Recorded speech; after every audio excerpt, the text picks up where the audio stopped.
Bonsoir. Aujourd'hui, et c'est pour la première fois qu'un simple citoyen s'adresse directement à un président d'une nation.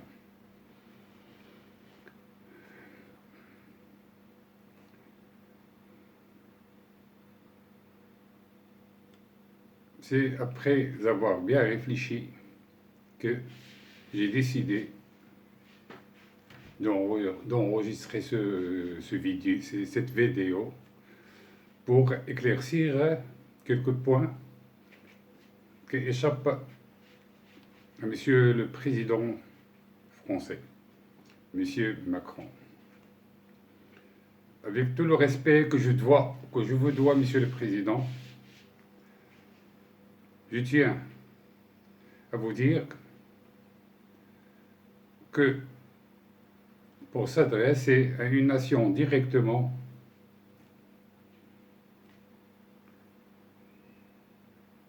c'est inacceptable. Inacceptable pour plusieurs raisons.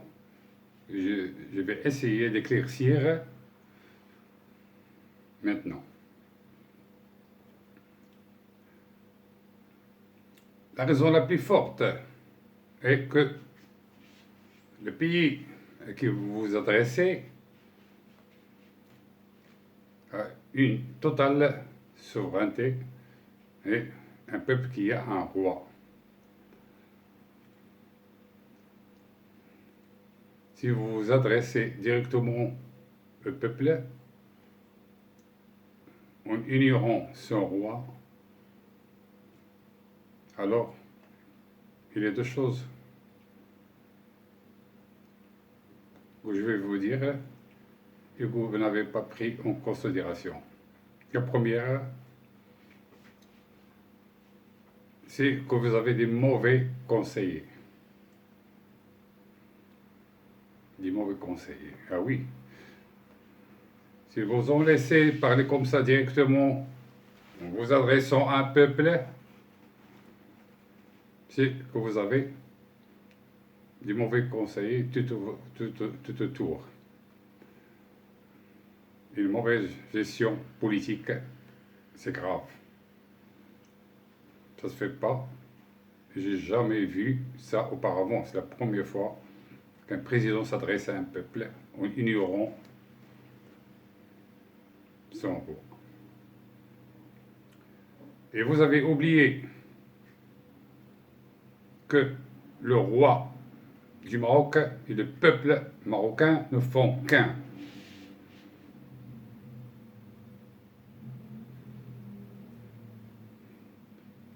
Les décisions de notre roi bien-aimé, c'est la décision de tous les Marocains, sans exception. Sans exception. Donc, si vous vous adressez à un peuple marocain, pour être précis,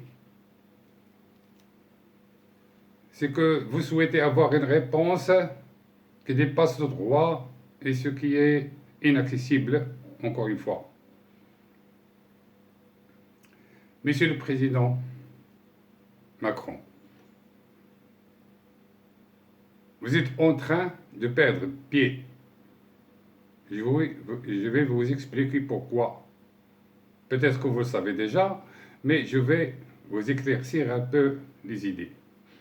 Vous êtes en train de perdre l'Afrique si vous l'avez déjà perdu. Vous avez des problèmes à l'intérieur du pays, comme les gilets jaunes, comme des tas de problèmes que vous avez mal gérés ou vos conseillers ont mal géré, ça dépend. Mais le problème est là. Le problème est là. La France a été bâtie par des hommes, des présidents auparavant,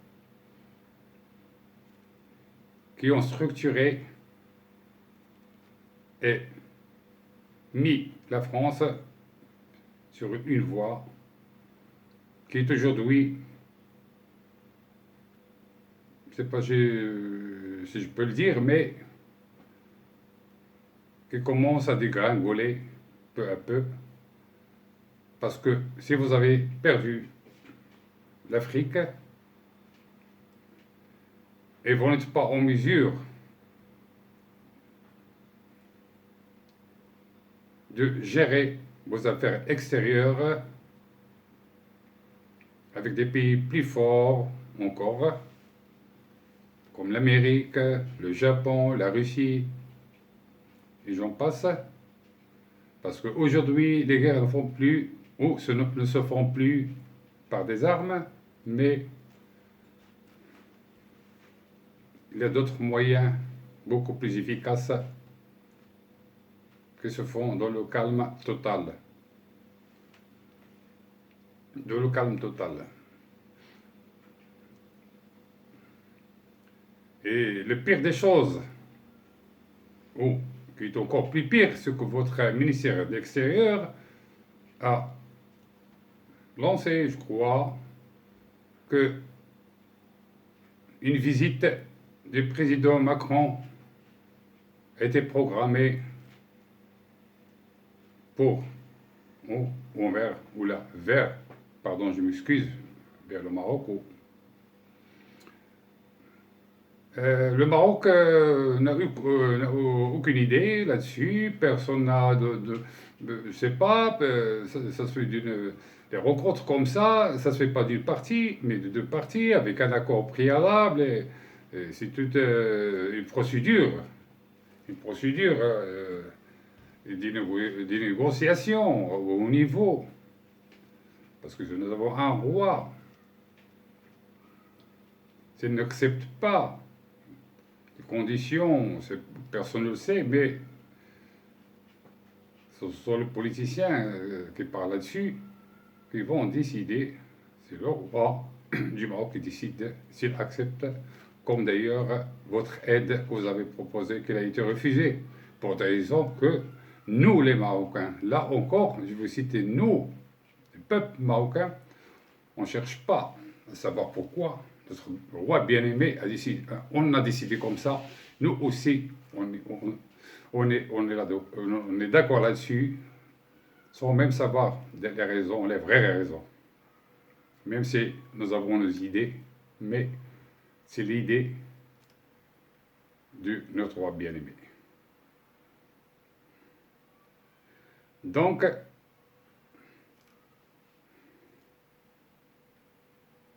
le Maroc, aujourd'hui, est un Maroc fort.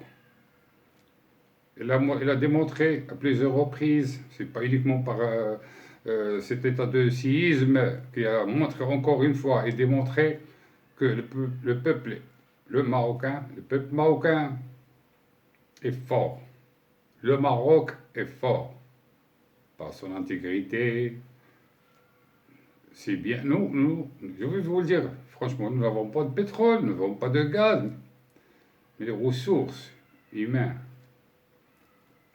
l'amour de notre roi bien-aimé nous laisse intouchables, même les intempéries, ça passe un peu partout et ça nous laisse intacts. Sinon, encore plus fort. Avec tous mes respects, Monsieur le Président,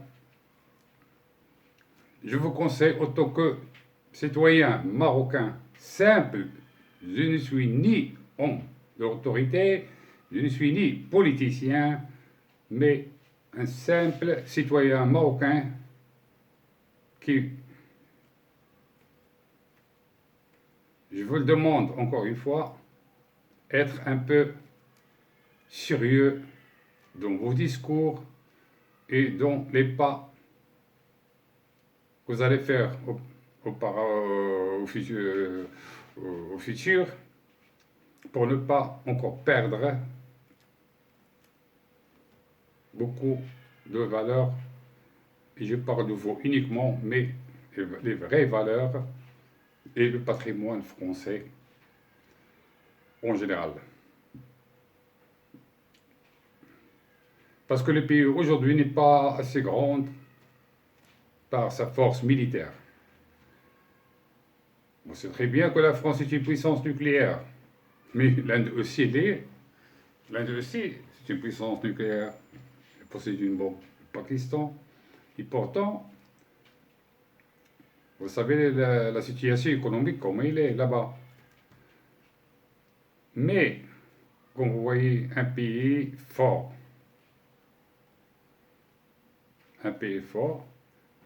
il y a des critères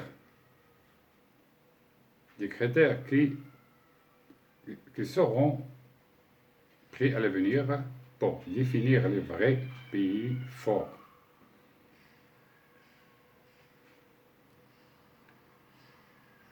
Je ne veux pas citer les problèmes français, ça ne me regarde pas.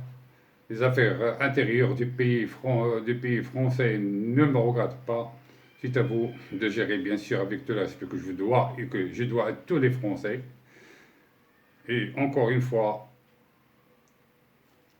entre parenthèses, sur le seul discours ou le discours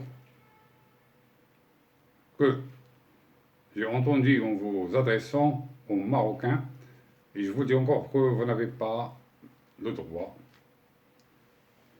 de s'adresser à un peuple en dépassant son roi.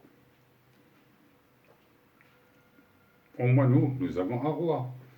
Mais vous attendrez les élections, c'est jamais. Et les présidents précédents ont toujours aimé le Maroc. Son voisin, nous sommes amis, nous sommes...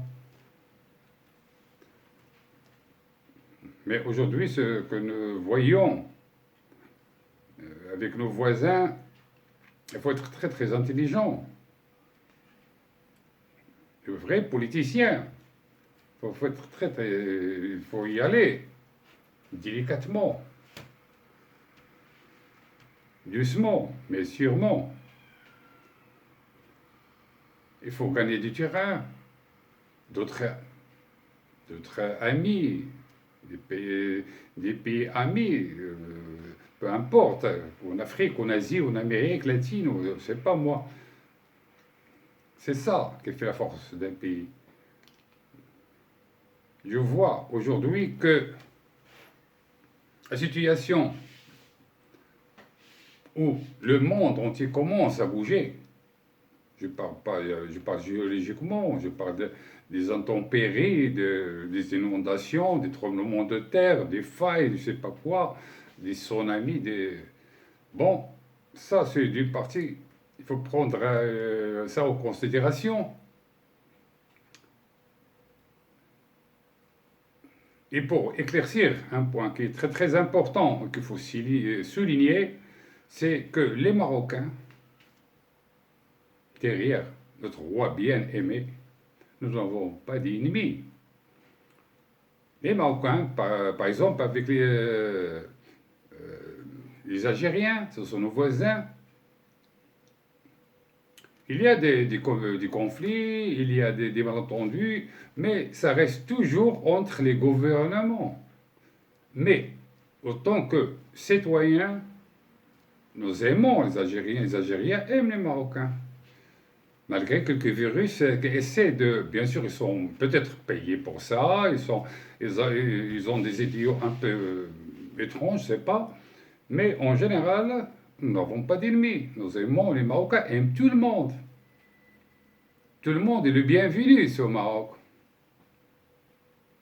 Il n'y a pas de racisme ici au Maroc, comme ailleurs. Nous aimons les Français qui habitent ici, qui sont installés au Maroc depuis très très très longtemps. Aucun problème. Ils s'intègrent normalement, pas de problème. Donc, il ne faut jamais, jamais, jamais essayer de séparer un roi avec son peuple, surtout s'il s'agit d'un pays comme le Maroc. Ce discours si j'ose dire, c'est pas un discours, c'est une vidéo. C'est pas pour dire des choses mauvaises sur la France ou le président français. Non, pas du tout. J'insiste encore sur le discours du président Macron et de la ministre des Affaires étrangères qui essaient d'imposer leur loi. Et ce qui est là,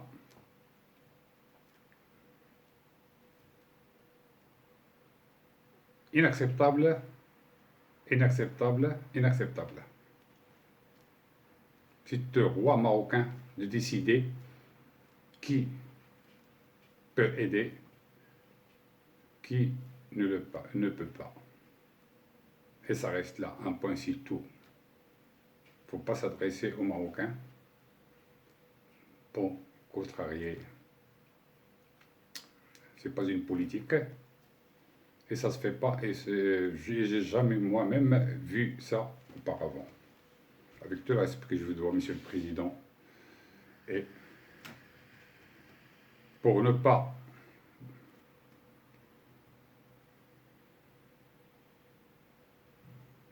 dire des choses mal du président français ou des Français en général, moi-même, j'ai des amis français et françaises. Et c'est un point très très important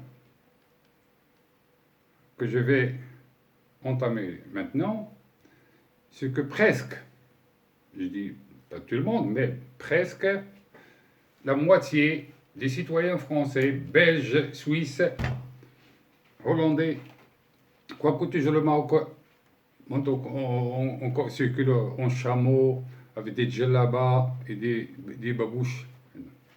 Mais quand il vient ici, au hasard peut-être, pour passer des vacances, ben, ils sont vraiment étonnés là. Ils trouvent un pays vraiment magnifique, civilisé. Des gens, des intellectuels, même si nous ne le sommes pas, des accueillants, c'est le plus important. On les accueille à bras ouverts là. Je trouve pas des choses qui peuvent les contrarier dans leur idée, leur idiot. Non, pas du tout. On les laisse faire, ils sont tranquilles, ils vont n'importe où. Plus encore, ce qui est très très important. Et ça n'existe pas de tous les pays du monde entier. Le seul pays, et j'insiste là-dessus, et je défie tout le monde que me contrarie là-dessus. Le Maroc, c'est le seul pays où il donne encore plus de droits aux étrangers que les vrais citoyens marocains. Quand les Français viennent ici au Maroc, comme d'autres étrangers, ils sont surveillés, pas une surveillance approchée, mais ils sont suivis pour ne pas être agressés, pour ne pas être volés, pour ne pas être malmenés, pour l'autre bien-être. De toute façon, tous les citoyens marocains font cela pour leur bien, jusqu'à ce qu'ils partent dans leur pays. Donc, le pays que je veux vous dire franchement, le Maroc, c'est grandiose, avec son roi d'abord et son peuple en deuxième lieu, qui sont inséparables. Et ça, j'insiste là-dessus, quand notre roi bien-aimé décide une chose, c'est tout le Maroc qui décide ainsi, sans exception. Alors, il y a beaucoup de choses à dire, mais je ne veux pas mélanger les choses, mélanger les cartes. Aujourd'hui, je m'adresse spécialement au président Macron, comme on dit, pour qu'il rectifie le tir et essayer de gagner la sympathie d'autres pays pour son intérêt, et l'intérêt de la France en premier lieu. Et je souhaite à la France une bonne continuation, une prospérité et une vie meilleure. Bonsoir à tout le monde et à la prochaine vidéo, Inch'Allah.